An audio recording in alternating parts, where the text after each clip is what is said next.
Componentes de um vetor. Bom, seja um vetor qualquer, certo? Quem são as componentes?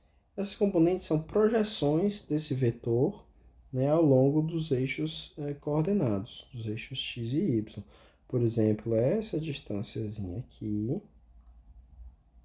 né, eu estou fazendo zigue-zagueando, mas é claro que é só para marcar para você onde é que ela está. Né? Na realidade, ela seria uma... Aqui, ó. Isso aqui é o x.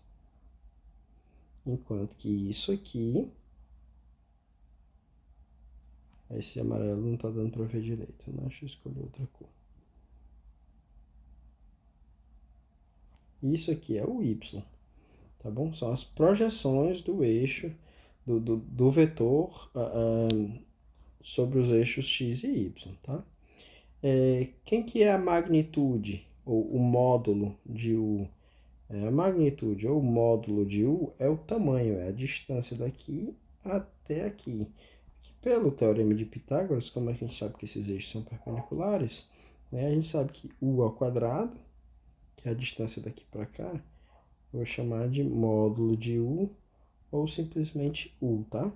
Então, U ao quadrado é igual a UX ao quadrado mais U y ao quadrado. Isso aqui é Pitágoras. Certo? E é daí que sai essa expressão aqui para o módulo. Tá bom?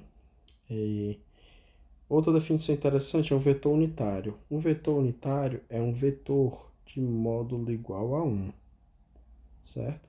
E geralmente a gente chama... Bom, tem vários vetores unitários que são de particular interesse, mas se ele tiver uma direção específica, por exemplo, a direção do vetor U, você pode escrever assim, né? O chapéu, isso aqui é um circunflexozinho, um chapéu, ele é igual ao vetor U dividido pelo módulo do próprio vetor U. Então, se você for calcular o módulo desse vetor unitário, vai ficar o módulo do vetor U dividido pelo módulo do próprio vetor U, que naturalmente é igual a 1, certo? Por isso que esse vetor é chamado de unitário, tá? E aí, alguns vetores universitários, perdão, alguns vetores unitários que são especiais, que são os vetores unitários nas direções x, também chamado de i, que é esse cara aqui, ó, e o vetor unitário na direção j, que é o j, que é o vetor unitário na direção y, que é esse cara aqui, certo? Então, usando essas componentezinhas aí, a gente pode escrever um vetor qualquer como sendo o x vezes i mais o y vezes j, ou seja, componente o x na direção i mais componente o y na direção j, certo? Bom, outra coisa interessante, se tiver, eu vou apagar aqui para não poluir tanto o desenho, tá?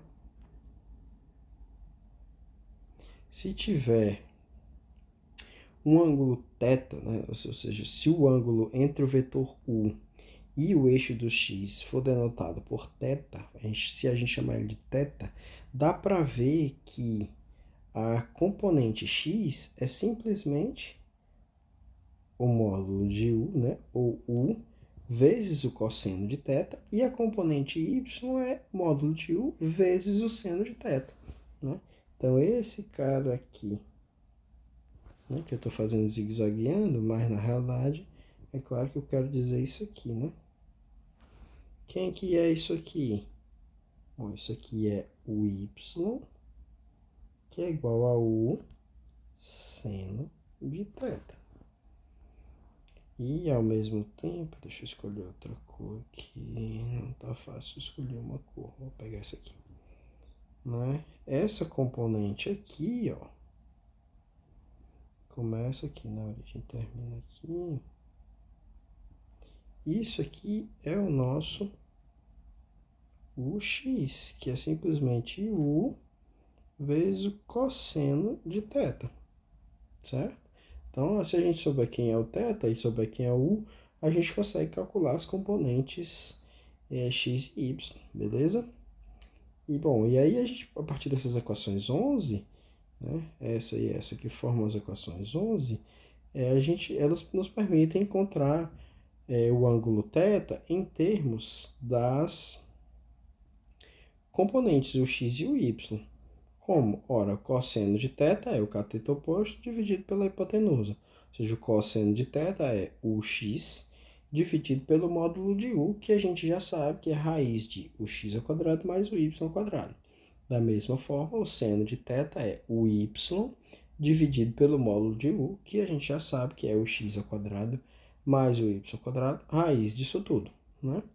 E a gente pode expressar essas equações 12, as equações 12 também na seguinte forma. Tangente de θ é igual ao y sobre o x, ou seja, eu dividi esse cara por esse. Seno dividido por cosseno da tangente e a gente obtém exatamente essa equação 13, tá? Aqui tem uma coisa interessante, né? Que a soma de dois vetores, se a gente agora for pensando em termos das componentes, né? Pensa que você tem dois vetores, o u, né?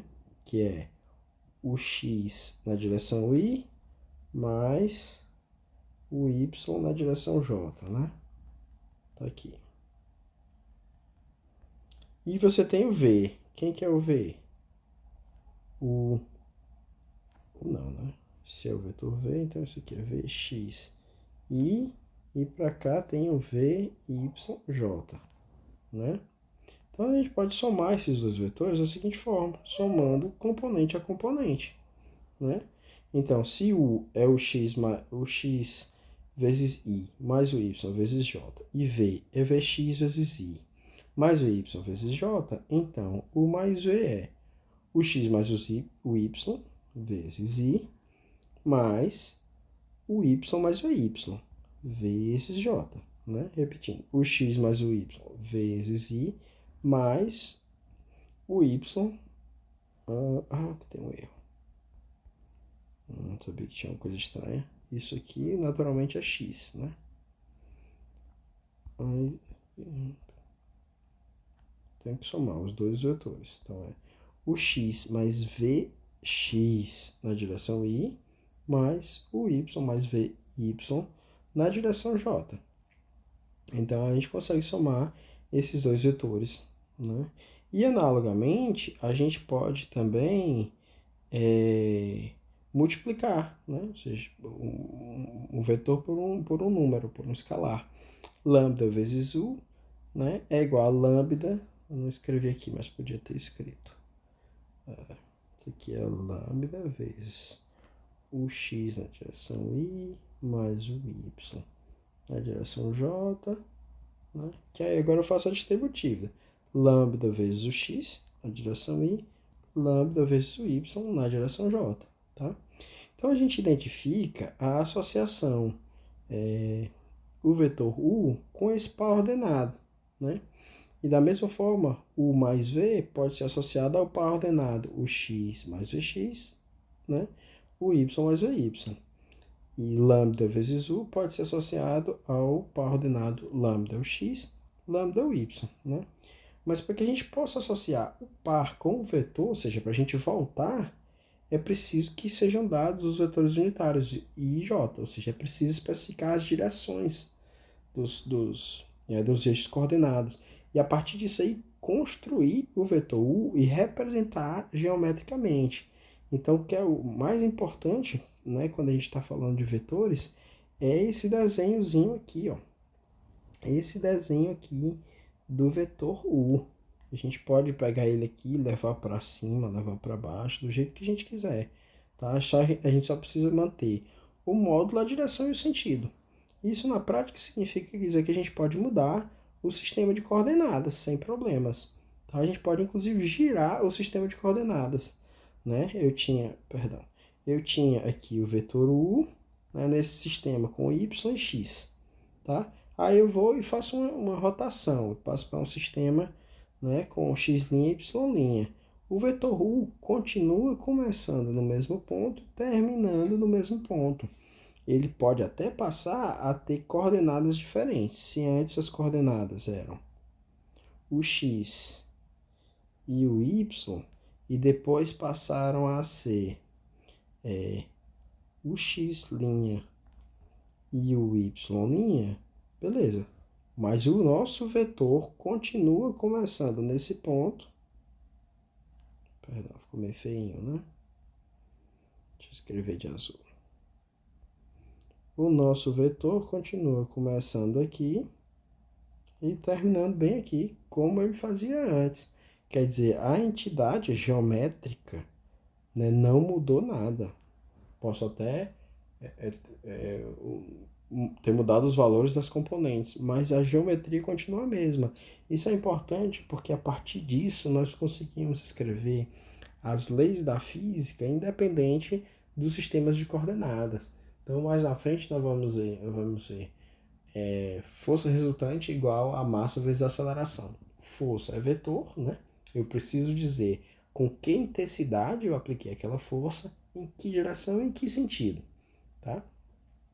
E a aceleração, né, ela também é vetor. Eu preciso dizer em que direção é que a velocidade está mudando e de quanto que ela está mudando, né? E se está mudando, se está crescendo ou se está diminuindo. Ou seja, eu preciso dar o módulo, a direção e o sentido, tá? Então, eu consigo escrever a segunda lei de Newton, força igual a ma, sem dizer qual é o sistema de coordenadas que eu estou usando, né?